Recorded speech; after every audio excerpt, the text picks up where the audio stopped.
Muy buenas noches a todos. Continuamos aquí en la Feria Virtual del Libro, la última transmisión del día, con la mesa de formas discursivas, en la que tendremos dos hermosos libros presentados por la editorial ICESI y Uniminuto. Adolfo Abadía, ¿cómo estás? Buenas noches, bienvenido. Muy buenas noches, ¿cómo estás? Un saludo cordial a la colega Pilar Montoya y al profesor Francisco Perea que nos acompañan el día de hoy, y a ustedes, Sandra de Red Books y a Milena de El Libro. Estamos ya próximos a terminar la jornada del 23 de abril. Y cómo no mejor hacerlo que con un texto o con dos textos que apelan al recurso discursivo, a las narrativas, al lenguaje para analizar el contexto de las comunidades afro en particular. En este momento, a raíz del proceso, al fenómeno del aislamiento, el profesor Luis Ernesto Valencia se disculpa que no puede participar de esta actividad porque tiene el temor de que su conexión no sea la mejor y no le permita participar y compartir de una manera fluida en esa jornada. Sin embargo, nos compartió su reflexión sobre su texto en un videito que me gustaría que pudiéramos compartir a todos los que nos están siguiendo en esta transmisión.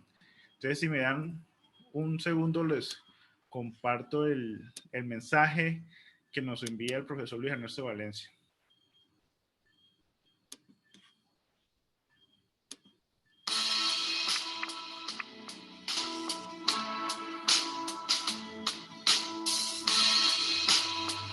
Luis Ernesto Valencia pues, es licenciado en Historia.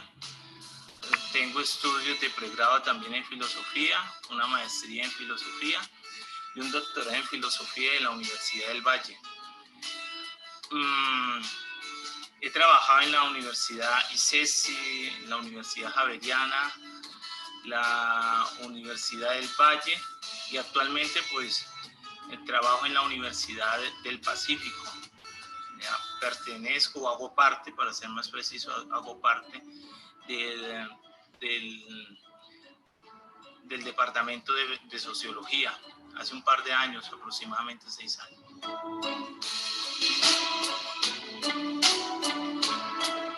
Pues para hablar del origen del libro tendría que colocar el acento en 3 aspectos. El primero tiene que ver con que muchas de las ideas, de los planteamientos que están presentes en el libro, se empezaron a pensar, empezaron a ser objetos de reflexión cuando hacía parte de uno de los grupos afros estudiantiles de la Universidad del Valle más destacados, GAO, ¿ya?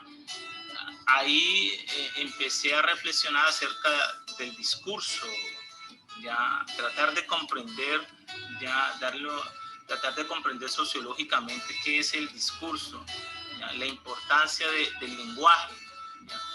Producto de esa reflexión inicial, pues publiqué un artículo titulado Detrás del lenguaje, para ver esa dimensión performativa del lenguaje, ya esa dimensión pragmática del lenguaje, en la que, como diría John Austin, pues no se dicen únicamente cosas, sino que no se dicen palabras, sino que también se hacen cosas, ¿ya? El lenguaje tiene esa capacidad de decir y hacer cosas. Mediante el lenguaje se acaricia, se puede herir, se puede dañar a alguien. Y en términos de todo esto que tiene que ver con el libro, del racismo, del menosprecio hacia una persona, pues el lenguaje es uno de los mecanismos desde donde el desprecio se hace evidente. Entonces, ese primer momento. El segundo momento tiene que ver con una experiencia laboral, ¿ya? Que me invitó también a reflexionar acerca del discurso, ¿ya? Y esa experiencia laboral fue trabajando en un colegio de Cali, una vez en un salón de aproximadamente 20 estudiantes, ¿ya? En el que había una sola persona afro, un solo niño, ya estamos hablando era el grado 8º, y va una funcionaria a dar unas charlas acerca del manejo de las aguas residuales.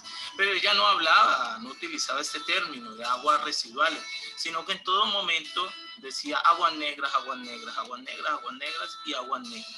Todo el tiempo se la pasó diciendo aguas negras.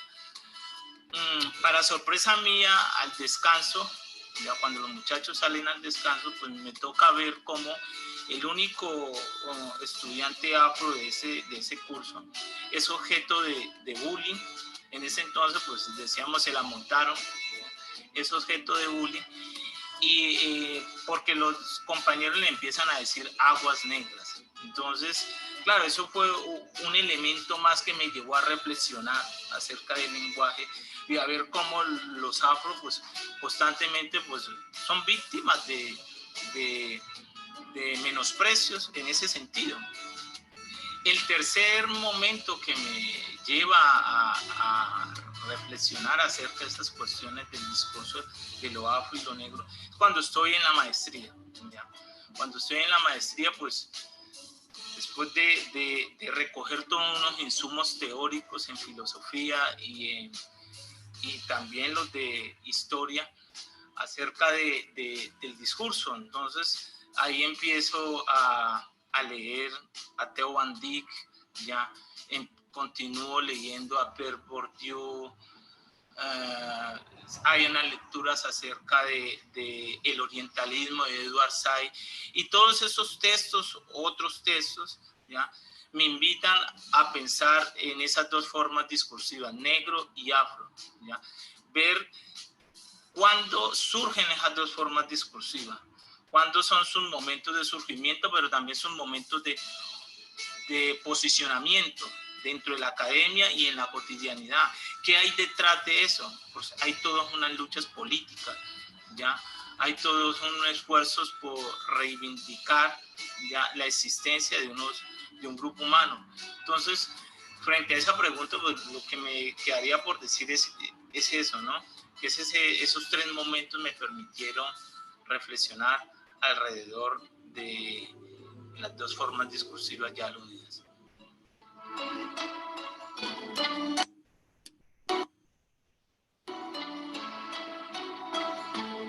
En primer lugar, hay que decir que el texto, pues,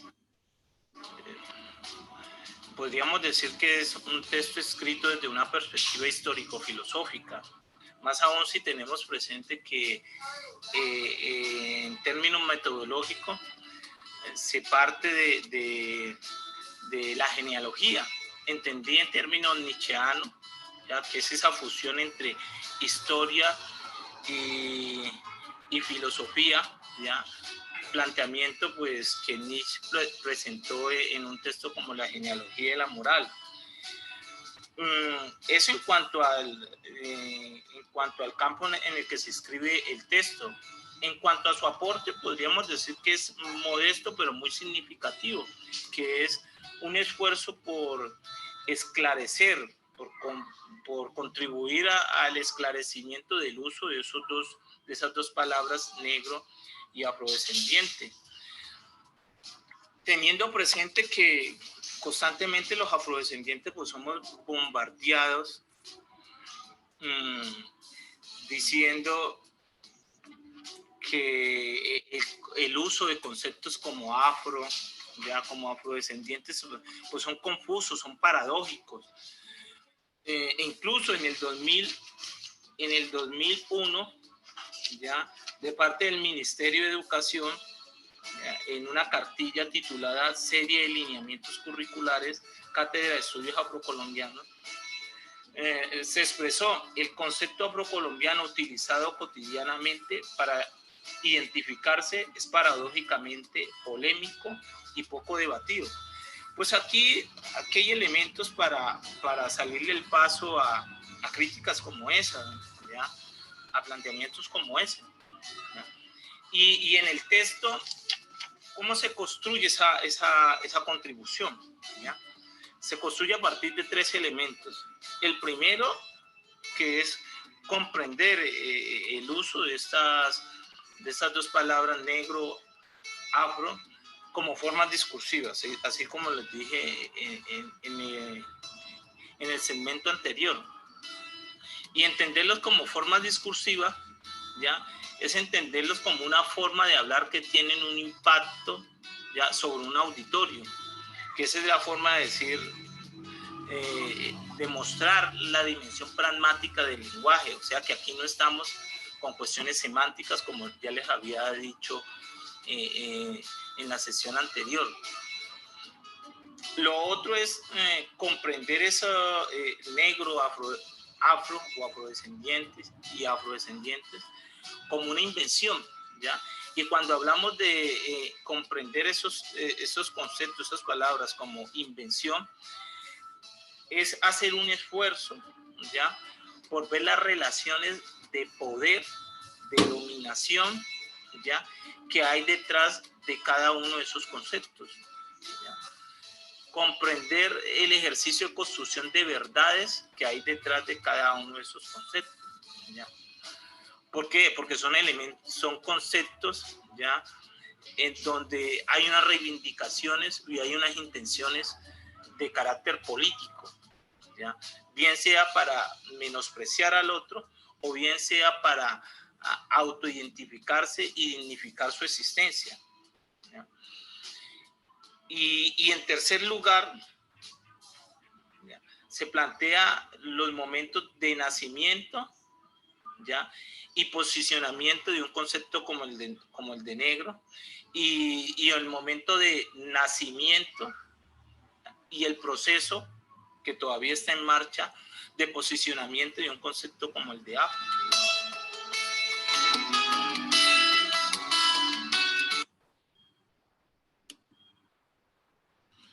Pues bueno, aquí tuvimos al autor hablándonos sobre su obra y creo que nos da un poco de pistas para pensarnos esta conexión sobre lo negro y lo afro, atándolas un poco con el texto que nos acompaña el día de hoy del profesor Francisco Perea, Narrativas decoloniales.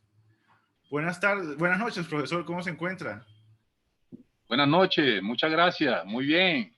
Un saludo especial a todos ustedes y a la audiencia que tenemos en estos momentos. Podríamos iniciar, al igual que arrancó el profesor Luis Valencia, contándonos un poco del origen de su texto, qué procesos se encontraba usted teniendo de tal forma que el libro que tenemos para presentar hoy pueda responder a ese ejercicio de investigación en el que se encontraba usted en ese momento. Bueno, es importante primero aclarar que este es un libro, una publicación, producto de un trabajo colaborativo entre varios investigadores de varias universidades. ¿Sí? No es solamente un trabajo mío, sino que es un trabajo colectivo que más adelante pues conoceremos los nombres de estos autores.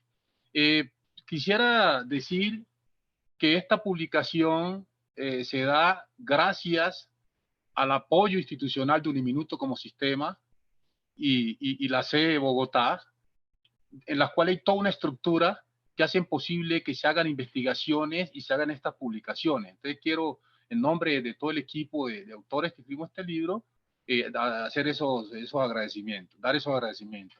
En segundo momento, decir que la publicación de esta obra, la producción de esta obra, obedece a un contexto al interior de Uniminuto. Y es que Uniminuto, como una universidad que hace una apuesta por lo social, este tipo de temas le interesa mucho. Y el tema de las narrativas, en el contexto de Uniminuto, se viene trabajando y posicionando desde el año 2015. En el año 2015 hicimos una investigación sobre narrativas cantadas de cuna en población afrodescendiente en Soacha y Girardot, y como producto de esa investigación durante 2 años sale una publicación denominada Narrativas cantadas y descolonización, una forma de hacer praxeología. El segundo trabajo que hicimos alrededor de narrativas consistió, derivado de la primera publicación, consistió en narrativas cantadas como estrategia que posibilita procesos interculturales. Y posteriormente hemos seguido trabajando y en estos momentos estamos escribiendo dos publicaciones, una alrededor de las narrativas cantadas y violencia política en Colombia, un trabajo bien interesante que hicimos al interior de Uniminuto, entre las facultades de Ciencias Humanas y la Facultad de Educación y con investigadores de las dos facultades. Es un trabajo que llevamos 2 años realizándolo y ya estamos al portas de la publicación. Y por supuesto que otro trabajo que hemos hecho en el Pacífico sobre literaturas otras en el contexto de la literatura afropacífico como una forma de construcción de identidades, y se trabajó en 16 colegios del Pacífico, en el Chocó, en el Valle, ¿sí? Y ha sido un trabajo muy interesante en estos territorios. Y por último, esta última obra, narrativas decoloniales, es una obra, digamos, que es el producto de investigaciones que vienen haciendo los autores y reflexiones, y también desde la participación en algunos eventos nacionales e internacionales con ponencias, difundiendo estas investigaciones. Ese es el contexto de esta obra, de narrativas decoloniales y lugares otros de enunciación, y que es producto del esfuerzo de un equipo de investigadores, como lo decía, y estos investigadores pues tienen mucha experiencia en el campo. Estos investigadores son Aldo Lano, de la Universidad Externado de Colombia, Pilar Cuevas, Francisco Perea, Wilmer Villa, profesores de la Maestría en Innovaciones Sociales en Educación de Uniminuto, Rosana Martínez, de la Licenciatura en Educación Infantil de Uniminuto, Carolina Baez, de la Licenciatura en Humanidad y Lengua Castellana, Evelio Rodríguez Martínez, una persona de las comunidades ancestrales, Juan Cuamo, de la Sierra Nevada de Santa Marta, Ernel Villa, de la Universidad de La Guajira. Este equipo de intelectuales es el que ha logrado, a partir de sus experiencias investigativas, y quien les habla, por supuesto, logrado condensar, pues, lo que es esta investigación. No sé si continúo.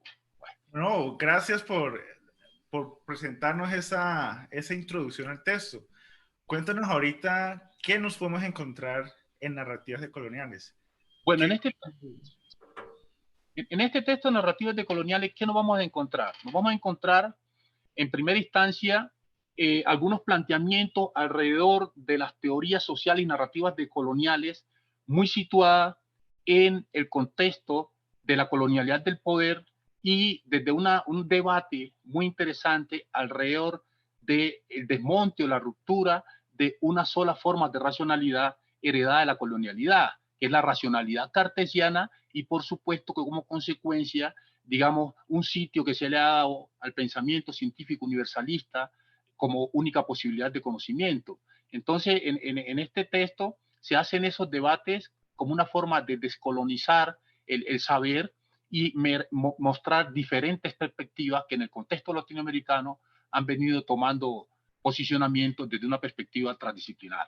También vamos a encontrar un trabajo alrededor de las memorias colectivas y cómo desde las memorias colectivas se transita por las corporeidades, ¿sí? Y esas corporeidades también han sido negadas, y corporeidades que han sido ultrajadas inclusive. También, y más adelante ampliaré en cada uno de estos aspectos, también vamos a encontrar elementos relacionados con las narrativas cantadas desde un continuum entre la vida y la muerte en población afropacífica, del mismo modo un panorama de la literatura afropacífica en el Chocó desde una perspectiva también de colonial y de visibilización, y por último, narrativas en tránsito cuando, digamos, nos resistimos a ser considerados como un espectáculo. En ese sentido, podemos decir que cuando se hace un debate alrededor de la colonialidad del saber, lo que se busca es debatir el tema desde el punto de vista de las ciencias sociales en América Latina, y se analizan propuestas en relación con el post-occidentalismo, y además también una categoría muy importante que se desarrolla ahí es la transdisciplinaridad crítica como posibilidad de reflexión y pensar las ciencias sociales en el contexto latinoamericano. Del mismo modo, digamos, el texto invita a reflexiones acerca de diferentes experiencias investigativas y el de reconocimiento que existe un legado de aportes provenientes de América Latina en relación con el conocimiento, las corporeidades, y asimismo también esta corriente permitió visibilizar desde el movimiento social de la época a los sectores populares, urbanos, campesinos e indígenas.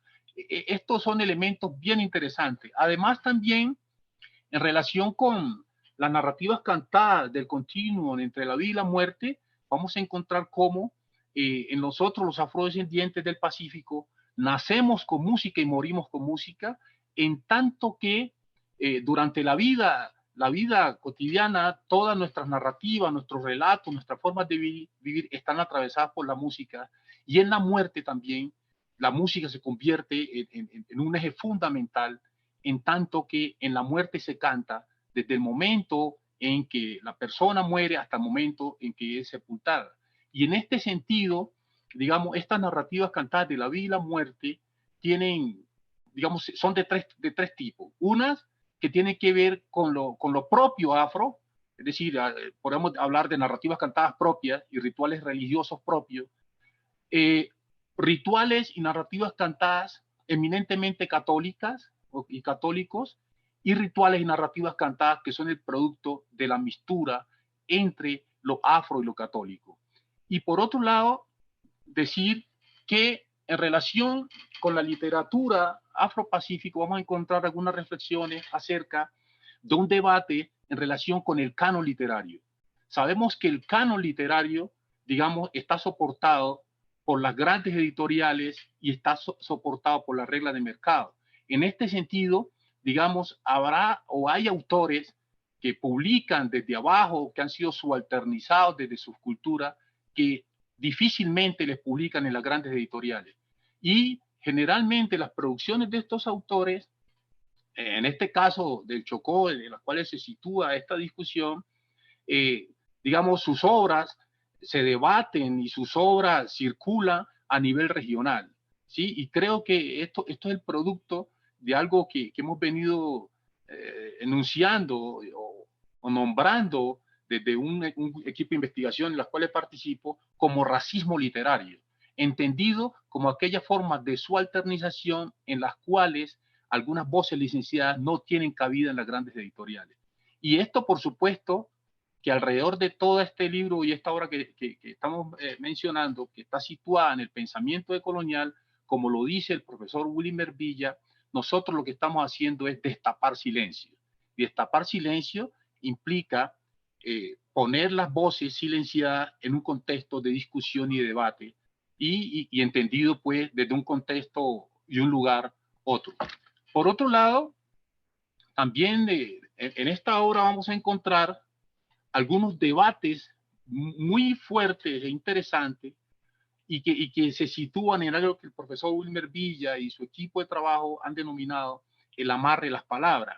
Y también un amarre de las palabras desde un reconocimiento de la coexistencia, y desde ese reconocimiento de la coexistencia también se plantean unos debates alrededor de la forma de nombrar, de la forma de decir alrededor del otro, y es lo que se concibe como el maldecir como aquel discurso que se construye alrededor del otro, de la otra, desde una forma peyorativa, subalternizante, que invalida no solamente sus estéticas, sus corporeidades, sino que invalida también sus formas de conocimiento, sus formas de relación, y se establecen también unas relaciones de poder que en un momento determinado ese poder pasa inclusive por los investigadores.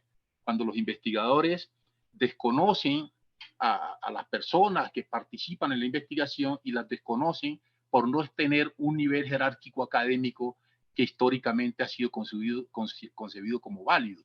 En este sentido también, desde esta perspectiva, se debate la categoría de informantes en investigación cualitativa sobre todo, y cuando se plantea la idea de informante es una forma de subalternizar a otros investigadores que, si bien no están formados en la academia, en un proceso investigativo, su ser, su forma de concebir el mundo tiene mucho sentido. Diría que en síntesis, digamos, esta es una obra que se sitúa en el proceso decolonial y que busca poner las voces silenciadas en los contextos que puedan ser debatidos en la academia y por fuera de la academia, y también lo que se busca además es destapar los silencios. Cuando hablamos de pensamiento decolonial, lo que estamos haciendo es visibilizar lo otro, lo que ha sido subalternizado, lo que ha sido no desconocido.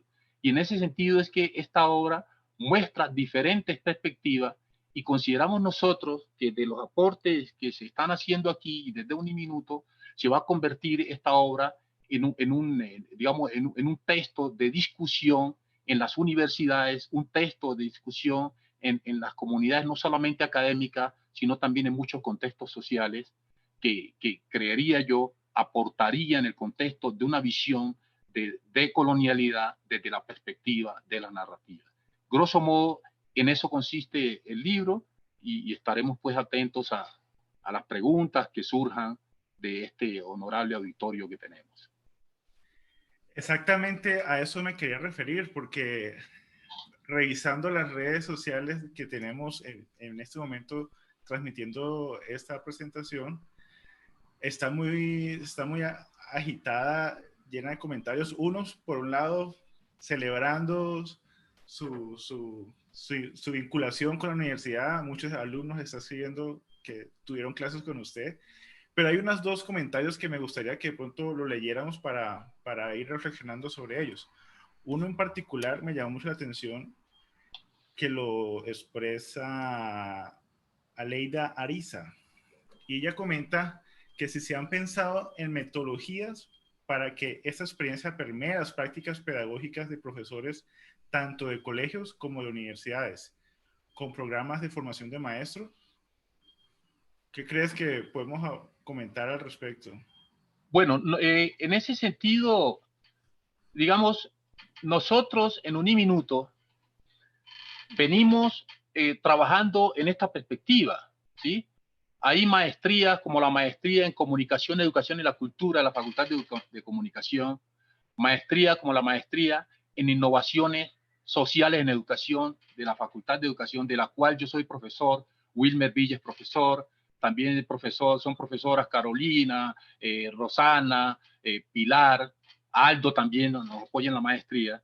Entonces, en esta maestría y otra maestría que está en curso, ¿sí? Una maestría en didáctica de los lenguajes, a través de estos escenarios, en Uniminuto nosotros venimos trabajando estos temas. En la maestría en Innovaciones Sociales en Educación existen una línea en interculturalidad crítica, ¿sí? Y existe una línea en innovación también, y existe una línea en infancia. Miren que cuando hablamos, en este caso, de infancias, estamos hablando de la pluralidad y no hablamos de infancia en singular. Cuando nosotros en esta maestría hablamos de pedagogía, estamos trascendiendo la visión monolítica de la pedagogía en el sentido de creer que el discurso pedagógico y el conocimiento pedagógico solo se produce en la academia. Y esta maestría en Innovaciones Sociales en Educación, al igual que las otras maestrías, al interior de Uniminuto, hago referencia a la maestría en Comunicación, Educación y la Cultura, la maestría en Innovaciones Sociales en Educación, la maestría futura en Didáctica de los Lenguajes, son maestrías que están situadas en el diálogo interepistémico. ¿Qué significa el diálogo interepistémico? El diálogo interepistémico significa la posibilidad de lo que hemos llamado interseccionalidad epistémica, de diálogo entre diferentes posturas desde las formas de producción de conocimiento, en las cuales el conocimiento académico y el conocimiento universal no es superior al conocimiento ancestral o el conocimiento que se produce en las comunidades o el conocimiento que se produce de los movimientos sociales. Y esa es una perspectiva que estamos planteando. Del mismo modo, cuando nosotros, publicamos la obra Narrativas Cantadas y Descolonización, una forma de hacer praxeología. La praxeología es un discurso y una praxis que emerge en Uniminuto y que es posible aplicarlo en el aula y se ven aplicando en el aula. Cuando nosotros en la segunda investigación de Narrativas Cantadas y como estrategia pedagógica intercultural, es el resultado de un trabajo sobre narrativas cantadas de cuna en aulas en colegios de Girardot y colegios de Soacha, con el fin de que los niños y niñas de unos colegios generaran proceso intercultural a partir del reconocimiento de los lenguajes, los significados y los contextos en los que surgen estas narrativas cantadas. En este caso, de este libro, ¿sí?, de narrativas decoloniales, otra y lugares de enunciación, este texto es el producto de investigaciones y debates y discusiones que hemos venido teniendo con nuestros estudiantes en la maestría y en los pregrados. Y este es un discurso que en Uniminuto cada vez es mucho más fuerte, y nosotros, por ejemplo, al interior de Uniminuto hemos tenido congresos, seminarios, debates, y hemos tenido la participación de intelectuales muy importantes en el contexto latinoamericano, como el caso de Catherine Wall, que en forma muy frecuente viene a estas discusiones. Hemos tenido, por ejemplo, en la Universidad de Morgan, en Bare Gonfallet, decano de la Facultad de Letras, y hemos tenido, por ejemplo, visitas y pasantías de Adolfo Albana Chinte, que crea la categoría de reexistencia. Lo que queremos plantear es que estas investigaciones no son producto de un trabajo endógeno, reflexivo interno, sino que articulan las experiencias nuestras como intelectuales y como académicos con las experiencias de otros intelectuales de movimientos sociales y comunidades. Por lo mismo que decía, es decir, son producciones que se sitúan en el contexto del pensamiento colonial y en el diálogo interepistémico desde una perspectiva paritaria entre las diferentes formas de producción de conocimiento. Y esta perspectiva, estos planteamientos son aplicables, por supuesto, en la academia, y dan luces también de cómo generar procesos de coloniales al interior de las aulas. Muchísimas gracias. Voy a hacerme referencia a otra pregunta que hace el público que nos está siguiendo, y es de Elbert Mogollón. Él le pregunta a usted qué comentarios se puede generar acerca de la conmemoración de la afrocolombianidad en el mes de mayo. Bueno, interesante pregunta. Es importante tener en cuenta un asunto, que en muchas circunstancias la celebración de la afrocolombianidad se convierte en un acto escénico, un acto de mostrar que cae en la folclorización. Y al caer en la folclorización, digamos, no se atacan los problemas profundos de las diferencias y las discriminaciones que existen en el país. Si bien desde el punto de vista de la normatividad se ha avanzado, ¿sí?, se ha avanzado en atacar la discriminación racial y las discriminaciones de todo orden.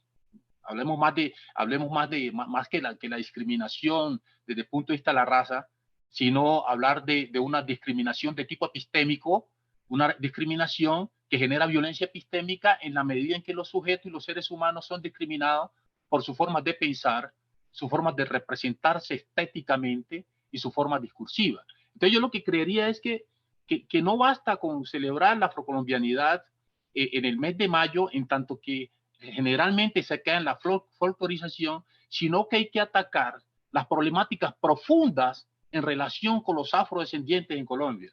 Si nosotros miramos las estadísticas, digamos, los territorios afro en Colombia son los territorios donde hay mayor analfabetismo, déficit en la calidad de la educación, desnutrición, mortalidad infantil. Entonces, digamos, yo diría que el tema de la celebración es importante, tal vez como una forma de recordar los aportes que hemos hecho los afrodescendientes, la construcción de este país, pero más allá, digamos, lo importante es la construcción de políticas contundentes que permitan generar oportunidades y permitan, digamos, romper con las desigualdades que existen en el país. Entonces, en ese sentido, digamos, yo veo muy positivo que tal vez se haga en mayo como una forma de remembranza para, digamos, para recordar o hacer memoria en relación con los aportes que hemos hecho los afrodescendientes en el país, pero el problema es mucho más de fondo. Inclusive, a veces la misma cátedra de estudios afrocolombiana, en muchos colegios e instituciones, se asumen como algo, digamos, como algo complementario, y no se le da la importancia que tiene desde el punto de vista del reconocimiento de los aportes que hemos hecho los afrodescendientes en la construcción de país. Muchísimas gracias, profesor, por su comentario al respecto. Y entre Pilar y yo hemos llegado a un acuerdo de formular la siguiente pregunta, porque nos hizo mucho clic y retumbó en nuestras mentes cuando usted mencionó la palabra de racismo literario. ¿Cómo nosotros como editoriales universitarias podemos aportar a que no se siga replicando ese racismo literario al que usted hace referencia, de que no se publican a los autores afro en las grandes editoriales, que siempre hay que buscar otros canales para comunicar los resultados de investigación o sus ejercicios de reflexión?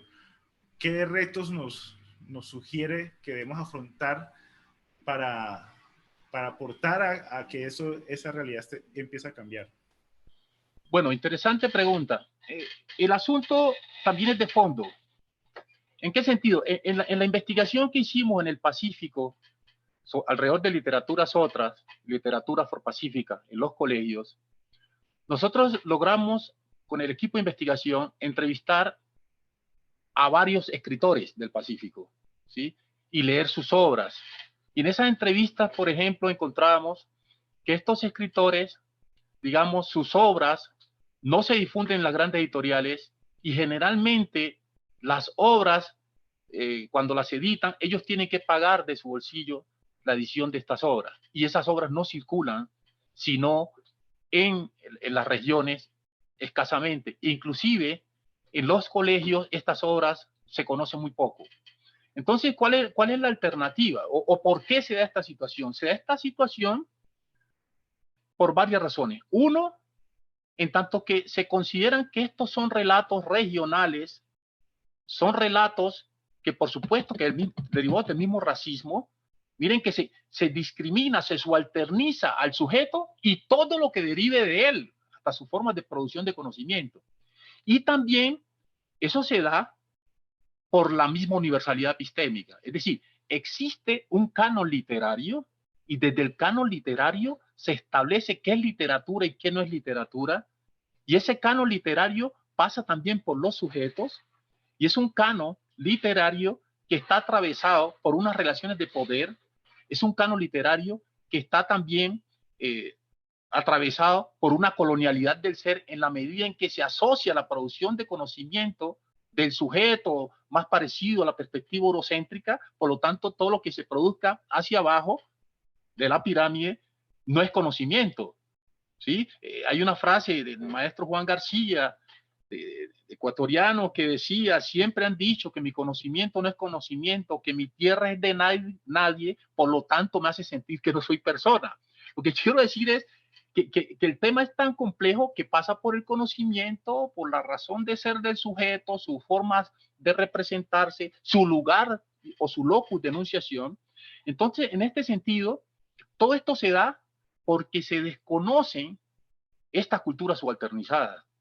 Entonces, digamos, el reto para las editoriales es, así como en las músicas hoy en día, si bien ha habido mucha tergiversación de la música y las músicas ancestrales han tenido que ponerse en el formato de mercado para ser vendida, no se trata de hacer eso con la literatura. Lo que se busca es que se conozcan las producciones literarias desde el contexto cultural y que ese conocimiento desde el contexto cultural lleve a la difusión de esos valores culturales, en tanto que somos un país, digamos, donde confluyen diferentes culturas.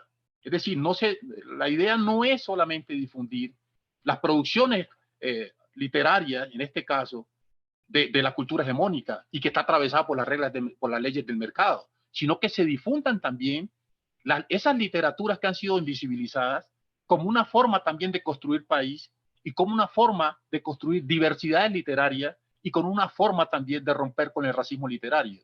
Es decir, el racismo literario se da cuando aquellas producciones que derivan de ciertas culturas no se ponen a circular en ciertos escenarios académicos y no académicos. Entonces yo creo que el reto es grande, el reto es muy grande en la medida en que ese posicionamiento es costoso en la medida en que implica una posición política y decisión política por parte de las editoriales y sobre todo, digamos, también desde la aproximación al conocimiento de los contextos en los que se producen las obras y las formas discursivas al interior de las obras.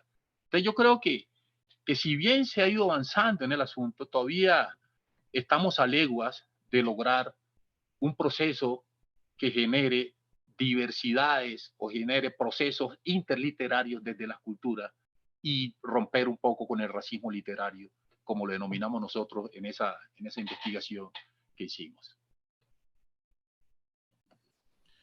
Pues entonces estamos ante una tarea ardua que hay que empezar a caminar en ese sentido.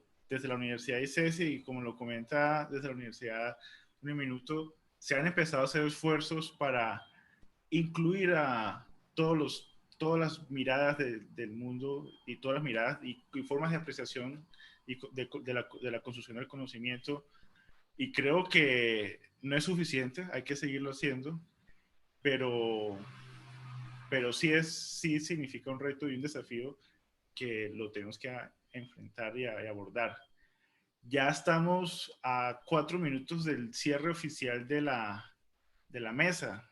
Hay muchos comentarios que quieren plantear la idea de que sigamos charlando hasta el infinito, pero que me gustaría pedirle hacer una petición, si se puede hacer, conforme a lo que acordamos el día de ayer con Pilar. Y es que en un día como el de hoy, que se celebra el Día del Idioma, el Día del Lenguaje, ¿cómo no cerrar esta jornada con alguno de sus cantos o algunos de sus textos que recopilaron en su texto Narrativas Decoloniales?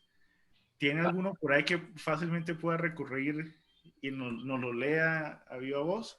Bueno, hay un texto tomado de una de las narrativas cantadas de Alabao, que titula La Novena, y que es una recreación de la noche de la novena del levantamiento de tumba, porque en el Pacífico, digamos, se hacen las 9 noches con cánticos, con rezos, y en la última noche se hace el levantamiento de tumba. Y voy a tomar 2 estrofas, es una composición de Norberto Rodríguez, que dice así: la novena de los campos no es igual que en la ciudad, ambos tienen cosas buenas que se deben conservar. Si resulta una mortuoria en un pueblo campesino, se suspende cualquier acto por los hechos ocurridos. Y sigue, por supuesto. Creo que esta es una invitación a concebir, digamos, la novena como un acto de congregación, y también digamos, denota unos elementos de solidaridad, que cuando hay una novedad, como se denomina en el Pacífico, que muere alguien, toda la comunidad se congrega, apoya, digamos, aporta, si no hay los recursos. Hay personas que prestan su casa, en la medida en que en el Pacífico, en todo pueblo, vereda, hay una casa gigante con una sala gigante, donde a la vez de velar los muertos, se hacen también las fiestas.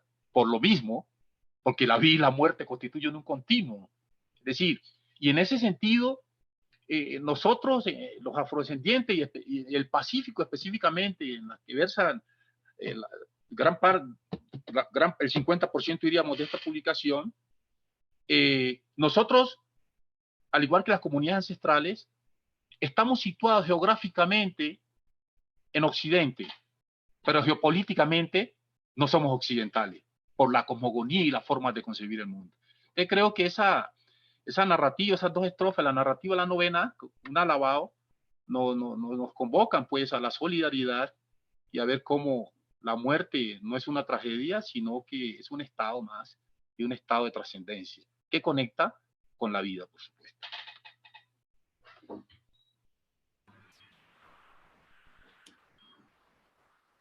Muchísimas gracias, profesor Francisco, por declamar estas líneas que se encuentran en el texto. Ya estamos a tiempo, en línea con el marco temporal de la presentación. No sé si los organizadores de la actividad nos dan espacio para 1 o 2 preguntas más que veo que están rondando en la transmisión en vivo.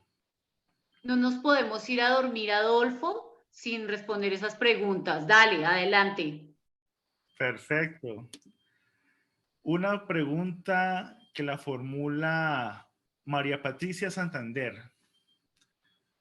¿Cómo poner en práctica la decolonialidad del saber en entornos educativos, en especial en la educación inicial? Creo que esta pregunta está muy conectada con una que planteamos al principio, pero déjeme retomo aquí otra para ver si redondeamos y cerramos la mesa con esta reflexión. Que es más bien un comentario, dice que no es tener en cuenta, sino incluir. Es un reconocimiento de las culturas subordinadas, es como sugiere una apreciación conceptual. Y hay muchos comentarios de sus estudiantes aquí celebrando que se están volviendo a reencontrar. Lo invito a que reviva la grabación posterior al evento y va a saludar, me imagino que a los estudiantes que han pasado por sus clases y los auditorios en la universidad. Entonces cerremos con esas dos ideas sobre la apreciación conceptual de si se trata de tener en cuenta o de incluir a las culturas subordinadas. Muchísimas gracias. Voy a empezar por la última. Por la última, ¿por qué? Tener en cuenta e incluir. Las dos categorías tienen la misma dimensión. Nosotros, al interior de la maestría en innovaciones sociales en educación, venimos debatiendo algunas categorías como la inclusión. Dice, inclusión y tener en cuenta. Cuando hablamos de inclusión, la primera pregunta es ¿quién incluye a quién? Y generalmente, desde la perspectiva práctica y teórica de la inclusión, siempre en la inclusión se concibe que el subordinado, el subalternizado, el inferiorizado, es el que tiene que adaptarse, y por eso se habla a veces de adaptaciones curriculares, a aquel pensamiento o práctica hegemónica. Entonces, el profesor Wilmer, en algunas discusiones que hemos tenido, ha hecho aportes interesantes. Igualmente, otros miembros del grupo, Pilar, Carolina, Rosana, Wilmer, Ernel y Evelio. Y en vez de hablar de la categoría de inclusión como una categoría hegemónica que en muchas circunstancias se vuelve algo por mostrar, se está construyendo una categoría y se habla de la coexistencia. Y cuando se habla de coexistencia, ahí se establecen relaciones paritarias. No es que uno incluya al otro, porque cuando hay inclusión es la cultura minoritaria, el subordinado que tiene que adaptarse a lo hegemónico. Y quisiera también en este contexto, digamos, como precisar el tema cuando hablamos de racismo. Hoy en día la concepción de racismo va más allá del color de la piel, y Ramón Grofogel viene planteando la idea de racismo epistémico. Y el racismo epistémico va más allá del color de la piel y ocurre cuando a las personas se les discrimina por su cosmogonía, por su forma de concebir el mundo, su forma de vestir, sus espiritualidades, sus religiosidades. Y miren que eso va más allá del color de la piel. Inclusive hay experiencias de personas que en un momento determinado, siendo mestizos o blancos, han sido discriminados por sus formas estéticas, sus formas de hablar y su procedencia. Entonces, en ese sentido, lo que quiero plantear es que la alternativa no es tanto la inclusión, sino tal vez la comprensión y hablar de una categoría como es la coexistencia como posibilidad de relaciones paritarias. En relación con la primera pregunta, y es cómo desde la formación inicial, digamos, trabajar pedagógicamente acerca del diálogo interepistémico y las propuestas interculturales. Alguna vez, en esos avatares de andar por el mundo y andar en algunos territorios desde las investigaciones que hacemos, estábamos en Guapi y en un restaurante, digamos, de comida ancestral, había una señora y empezamos a hablar. Y estábamos varios profesores, ¿sí? Y estábamos hablando de los aprendizajes, cómo se aprende la cultura, y estamos con discursos teóricos muy fuertes, académicos. Y la señora, dueña del restaurante, y que nos servía con mucho cariño la comida, nos hacía la comida, me dijo, miren profesores, todo es aprendido. Mire, con esa sola expresión nos puso a reflexionar muchos momentos. Entonces yo quiero tomar esa expresión de esta señora de Guapi para decirle a la persona que hizo la pregunta, ¿sí?, que todo es aprendido. ¿Esto qué quiere decir? Desde pequeños o pequeñas, las discriminaciones se aprenden en la familia en primera instancia, se aprenden en la escuela y se aprenden en el contexto social y se aprenden a través de los medios. Ningún ser humano nace discriminando a otro o a otra por cualquier condición. Eso es aprendido. Entonces, el proceso, desde las otras pedagogías decoloniales, lo que se busca es que el niño, la niña, desde pequeño, entienda que existen diferencias y que no todo es universal, ¿sí? Porque en la escuela, desde la academia, aprendemos conocimiento universal, estéticas universales, sujetos universales, inclusive naturaleza universal y relaciones de autoridad y de poder universales. Entonces, si desde la escuela nosotros trabajamos con los niños y niñas, el reconocimiento de que existe un conocimiento, construido en la academia, pero existen conocimientos que se construyen desde las culturas, las comunidades, la familia, y que esos conocimientos no son inferiores a los conocimientos académicos, entonces estaríamos haciendo una labor muy importante en relación al diálogo interepistémico y el conocimiento de lo uno y de lo otro. Y ese niño, cuando llegue a la universidad, cuando llegue al colegio, no va a sentir vergüenza de los conocimientos que ha apropiado, derivados de su abuela, de su bisabuelo, de los sabios de la comunidad, en tanto que cuando se hace proceso colonial desde el punto de vista del conocimiento, la ruptura con esas identidades hacen sentir vergüenza. Es decir, cualquier sujeto que tenga débiles sus identidades siente vergüenza de ser lo que es. Pero cuando esas identidades están fortalecidas, el sujeto tiene, podríamos decir, una coraza, tiene un blindaje que le permite interactuar desde la diferencia. Es decir, que el papel más importante de la educación en los primeros años de vida es construir las identidades, sea cual fuere. Es decir, que el niño sepa quién es, que se sienta orgulloso de su familia, se sienta orgulloso de sus padres, de su madre, de sus hermanos, se sienta orgulloso de su barrio, se sienta orgulloso de su cultura, porque en la medida que los seres humanos tengamos fortalecidas las identidades, cualquiera que sea, no sentimos vergüenza. La vergüenza identitaria emerge cuando hay una débil identidad. Y el otro asunto, cualquier tipo de discriminación es el producto de una débil identidad. Quien tiene fortalecidas sus identidades, cualquiera que sea, no discrimina al otro o a la otra. Y si lo miramos desde el punto de vista epistémico, una persona que tenga claras sus identidades académicas no mira por encima de los hombros al no académico. Por el contrario, se concibe que el ser humano, entre más conoce, más posibilidades tiene de comprender a los otros. Por lo tanto, cuando una persona se precia tener mucho conocimiento y eso le sirve para invisibilizar, subalternizar, burlarse de otro que no ha llegado, por ejemplo, a la academia, ahí lo que hay son grandes debilidades. Entonces, yo creo que el papel de la educación es el de fortalecer las identidades, sobre todo en los primeros años de vida, porque esas identidades, ese fortalecimiento identitario es el que permite, que el sujeto se interactúe con los demás independientemente de cualquier condición. Entonces, yo creo que el reto es importante y que estas obras que nosotros producimos como académicos y que lo que hacemos nosotros es tomar de las culturas, de los contextos y construir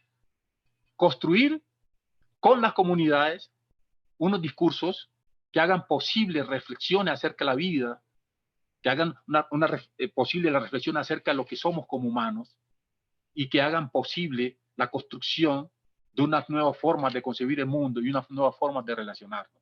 Yo creo que ese es el papel. Y en ese sentido es que Cuando Uniminuto le apuesta a este tipo de producciones, está siendo coherente con su razón de ser, y sabemos nosotros que Uniminuto le apuesta a lo social, y en lo social se la juega.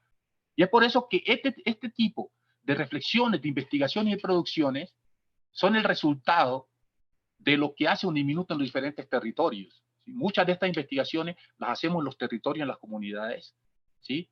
Porque Uniminuto le apuesta a lo social, y Uniminuto considera que una formación y una educación pertinente se da en la medida en que nosotros tomemos y nos nutramos de lo que hacen las comunidades, lo que hacen los movimientos sociales, lo que hacen las culturas, y de esa manera es que nosotros podemos desde Uniminuto construir una educación pertinente en la medida en que estamos en diálogo con lo que acontece en las comunidades y en los territorios.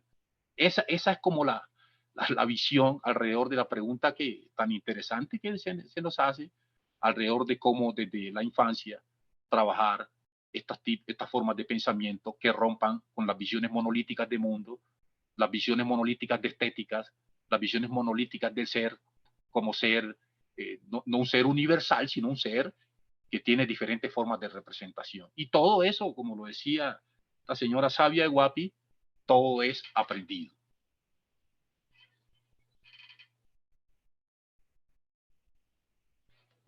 Adolfo. Aquí estoy conectándome nuevamente. Perfecto. Yo creo que ya superando los 10 minutos del tiempo de cierre, creo que ya viene siendo hora de cerrar, ¿no, sí, Milena? Sí, ya es hora del cierre. Muchísimas gracias, profesor Francisco Perea. Sorprendida del montón de seguidores que tiene. Todos muy activos viéndolo y preguntando y haciendo comentarios. Bueno, felicitaciones por eso. Muchísimas gracias por estar hoy con nosotros. Les recuerdo que este libro del profesor Francisco Perea lo pueden encontrar en elibro.net, filtrando por Editorial Uniminuto. Allí van a encontrar el libro. Bueno, muchísimas gracias a todos los que nos acompañaron. Mañana venimos con más Feria Virtual del Libro Académico, con más programación para ustedes, más mesas temáticas y más lanzamientos. Gracias a todos. Buenas noches. Muchas gracias.